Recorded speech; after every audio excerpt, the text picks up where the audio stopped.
Video की शुरुआत करें इससे पहले आपको बता दें कि अगर आप साल 2025 के लिए एसएससी का प्रिपरेशन कर रहे हैं तो कंप्लीट जीएस का लिंक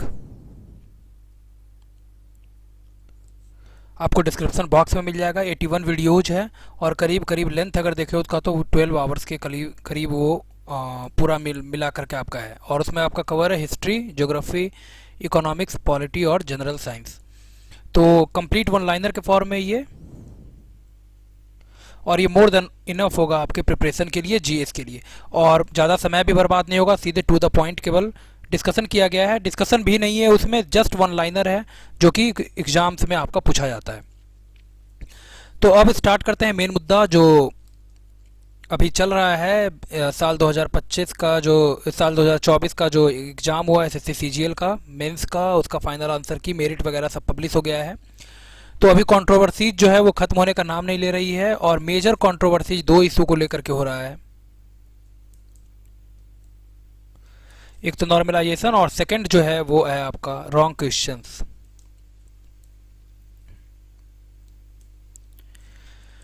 तो नॉर्मलाइजेशन ये इशू जो है, नॉर्मलाइजेशन बेसिकली इंडक्ट कब किया गया और उसके पहले का सिनेरियो क्या था। तो साल 2015 तक एसएससी का जो एग्ज़ाम है सीजीएल का वो आपका होता था ऑफलाइन। और ये जो ऑफलाइन एग्ज़ाम हुआ करता था ये 2 दिन में होता था और 2 पेपर एक दिन और 2 पेपर एक दिन, यानी 4 पेपर कुल मिलाकर के होता था साल 2015 तक। कट ऑफ कितना जाता था उस समय, तो 96 to approx 102 out of 200 prelims का, विदाउट नॉर्मलाइजेशन में 4 पेपर होने के बावजूद। अभी क्या हुआ कि साल 2015 में 2015 तक तो ऑफलाइन हुआ। 2016 में क्या किया गया कि सिफी नाम की एक कंपनी है जिसको दिया गया एग्ज़ाम कंडक्ट कराने के लिए, और first time online exam start हुआ।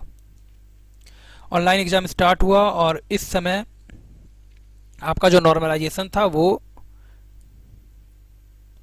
इंडक्ट नहीं हुआ। मल्टीपल शिफ्ट्स होने के बाद भी, कई सारे शिफ्ट्स हुए, उसके बाद भी नॉर्मलाइजेशन यहाँ पे इम्प्लीमेंट नहीं हुआ। देन नॉर्मलाइजेशन नहीं हुआ साल 2016 वाले में। 2016 के बाद 2017 में क्या होता है कि मल्टीपल शिफ्ट में एग्ज़ाम फिर से हुआ ऑनलाइन। और इस बार जो एग्ज़ाम में जो क्वेश्चंस आया शिफ्ट्स का, तो उसमें जो वेरिएशन दिखाई दिया शिफ्ट में वो यहाँ पे इतना ज़्यादा प्रिवेल कर गया, अप्स एंड डाउन्स इतना ज़्यादा उसमें हुआ कि किसी शिफ्ट में किसी का 90 आ रहा है, 92 आ रहा है अच्छों का, और किसी किसी का 140 पहुंच जा रहा है। तो इसमें दोष ये नहीं था, दोष यहाँ पे ये दिक्कत हुआ कि ये 90 वाला जो है, और हो क्या रहा था इसमें कि जैसे मान लीजिए कि जंबल सेंटेंस है, तो उसमें क्या हो रहा था कि किसी को एक एक लाइन में 4 यानी 4 लाइन में ख़त्म हो गया, और किसी का 6 लाइन का यानी 24 लाइन का एक जंबल जो है उसको अरेंज करने के लिए था। तो यहाँ पे जो दिक्कत है वो काफ़ी ज़्यादा हो गया, टाइम लैप्स हुआ। और मैथ्स का भी क्वेश्चन किसी का बहुत आसान आ रहा है, किसी का बहुत भारी आ रहा है। तो 2017 में फर्स्ट टाइम जब ये सीजीएल का एग्ज़ाम ख़त्म हुआ तो उसके बाद प्रोटेस्ट हुआ, और प्रोटेस्ट काफ़ी तगड़ा हुआ और कई सूत्री मांग रखा गया, जिसमें से एक था आपका नॉर्मलाइजेशन के लिए। तो साल 2017 में जब ये सिनेरियो क्रिएट हो गया, जो इतना ज़्यादा वेरिएशंस आने लगा मार्क्स में, तो फर्स्ट टाइम साल 2018 में ये इम्प्लीमेंट किया गया नॉर्मलाइजेशन को। यहाँ पे आप देखेंगे marks scored by candidates in tier 1 and tier 2 examination if conducted in multiple shifts will be normalised. यहाँ पे हाईलाइट कर देंगे इसको, ये जो है will be normalised score will be treated as final and will be used for qualifying the candidates to the next stage of examination and to determine final merit. तो साल 2018 में फर्स्ट टाइम ये इम्प्लीमेंट किया गया, 2018 में implement हुआ, और यहाँ से नॉर्मलाइजेशन जो है आपका स्टार्ट हुआ साल 2018 से। 2018 से अभी तक फ़िलहाल नॉर्मलाइजेशन चलता रहा, उतना बड़ा कोई इशू क्रिएट नहीं हुआ। लेकिन इस बार का क्या है कि इस बार जो वेरिएशंस हैं फिर से बहुत ज़्यादा है, और वो इतना ज़्यादा है कि मेरिट डिसाइड जो हुआ है वो पच नहीं रहा है लोगों को। तो और ऊपर से एक और जो सबसे बड़ा कंट्रोवर्सी यहाँ पे क्रिएट किया जा रहा है रॉन्ग क्वेश्चंस का।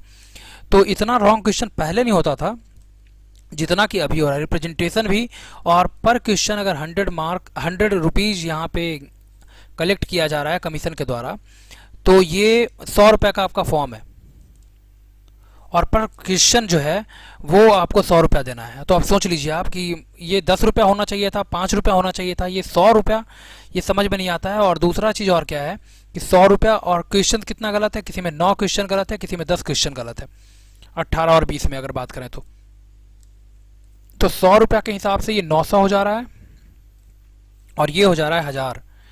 तो आप सोच लीजिए कि 100 रुपया का आप फॉर्म फिल करते हैं और 1000 रुपया आप दे रहे हैं रिप्रेजेंटेशन में। तो ये कहीं से भी उचित नहीं लगता है। मतलब ये बहुत ज़्यादा है। ये 10 रुपया 15 रुपया मैक्सिमम होना चाहिए था। तो अब क्या सोच करके कमीशन इसको रखा है वो भगवान जानता है। फिलहाल दो इशू जो है वही आपका अभी चल रहा है पूरा कंट्रोवर्सी में। और पहला तो है रॉन्ग क्वेश्चंस का और दूसरा है नॉर्मलाइजेशन, जो कि इतना ज़्यादा वेरिएशन क्रिएट किया है मार्क्स में। तो फिलहाल देखना है कि कैसे सॉर्ट आउट होता है। और अभी जो है वो आपका फाइनल आंसर की और दूसरा फाइनल आंसर की के साथ आपका फाइनल मार्क्स ये आपको कमीशन के वेबसाइट पे देखने को मिल जाएगा। तो यहाँ पर जो इशू अभी चल रहा है नॉर्मलाइजेशन वाला, एक तो ये है ही, और सबसे बड़ा इशू जो है रॉन्ग क्वेश्चन का। 9 क्वेश्चन 10 क्वेश्चन कैसे गलत हो सकता है। मान लीजिए कि कोई आदमी टाइम दे रहा है 9 क्वेश्चन में और मेंस का एग्जाम है, लोग छोड़ेंगे भी नहीं इसको। और जब ऊहापोह की स्थिति होती है तो वो आगे बढ़ता भी नहीं है। तो उतना जो टाइम वगैरह जो लैप्स होगा, और फाइनली क्या होगा कि वो 10 क्वेश्चन मान लेते हैं, अगर 10 क्वेश्चन का नंबर सबको अगर दे दिया जाता है तो वो कितना बड़ा वो डिस्क्रिमिनेशन क्रिएट करेगा बाद में। तो जो छोड़े हैं उनको भी मिल रहा है, जो नहीं छोड़े हैं उनको भी मिल रहा है, जो गलत किए उनको भी, जो सही किए उनको भी। और गलती इसमें स्टूडेंट्स का है नहीं, गलती है कमीशन का। तो ये सब इशू है। फिलहाल अभी देखते हैं कि कमीशन किस तरह से इसको सॉर्ट आउट करता है। तो ये जो मेजर इशू है वो है आपका नॉर्मलाइजेशन और रॉन्ग क्वेश्चन। तो इसी के इर्द गिर्द अभी पूरा का पूरा ये आपका जो एसएससी का अभी फाइनल रिजल्ट के बाद जो इशू चल रहा है वो इन्हीं दोनों को लेकर के अभी व्याप्त है पूरा। तो देखते हैं कैसे सॉर्ट आउट होता है फाइनली। लेकिन ये दोनों चीज़ जो है नॉर्मलाइजेशन और इतना इतना क्वेश्चन गलत, ये कहीं से भी जायज़ नहीं होता है। आगे देखते हैं कि क्या स्टेप लिया जाता है कमीशन की ओर से और किस तरह से भविष्य में। अभी एक बार का थोड़े ना ये, अगर 9 क्वेश्चन 10 क्वेश्चन और हर एक क्वेश्चन पे रिप्रेजेंटेशन में 100 रुपया, तो ये बहुत ज़्यादा है और ये मोर देन इनफ है। 100 रुपया का फॉर्म है, 900 रुपया रिप्रेजेंट करेगा आदमी, ये कोई कहीं से भी तुक नहीं बनता है। फिलहाल देखते हैं वेट एंड वॉच का स्थिति है। CGL 2025 का आप प्रिपरेशन कर रहे हैं तो आपको कंप्लीट GS का जो लिंक है वो नीचे डिस्क्रिप्शन बॉक्स में प्रोवाइड किया है और वो निश्चित रूप से आप देख के जाइए, वो कंप्लीट आपका GS यहाँ से कवर कर देगा। तो इस तरह के और अपडेट्स के लिए बने रहिए। मिलते हैं नेक्स्ट वीडियो में। धन्यवाद। और हाँ, एक चीज़ और, इंग्लिश का जो वो कैब है वो ऑलरेडी प्रोवाइड किया गया है डिस्क्रिप्शन बॉक्स में, उसका भी लिंक मिल जाएगा आपका। उसमें आपका कवर है syno, anto, idioms and phrases and one word substitution. और कंप्लीट हम लोग देखने वाले हैं अपना इंग्लिश भी। तो अगर आप चैनल पर नए हैं तो इसको सब्सक्राइब कीजिए और प्रेस कीजिए बेल आइकन को, और वो आपको मिल जाएगा इंग्लिश फॉर एसएससी वाला टाइटल में। तो इस तरह के और अपडेट्स के लिए बने रहिए। मिलते हैं नेक्स्ट वीडियो में। धन्यवाद।